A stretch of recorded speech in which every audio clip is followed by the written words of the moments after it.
তো বন্ধুরা, আজকে আমরা চলে যাব আটলান্টিক মহাসাগর, যেই সমুদ্রে আজকে আমরা মাছ ধরার জন্য এবং মাছ দেখার জন্য চলে যাব। সবাই আজকে আমাদের পাশে থাকবেন, আশা করি ভিডিওটা দেখবেন। এই সাগরের মাঝে আছে কিছু মাছ এবং কিছু প্রাণী। তো বিভিন্ন রকমের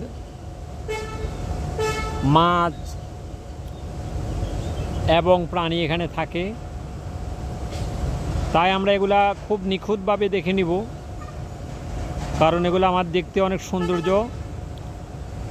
এগুলা দেখলে আমাদের হৃদয় একটু চাঙ্গা থাকে, মন চাঙ্গা থাকে, ব্রেন ভালো থাকে, চোখের দৃষ্টিকোণ ভালো থাকে। সেই জন্য আমরা এই ভিডিওগুলো একটু দেখে নেব, যাতে বিনোদনী ভিডিও, এগুলা দেখার মতো ভিডিও আমরা ঘরে বসে এই ভিডিওগুলো দেখতে পারতেছি, ঘরে বসে একদম।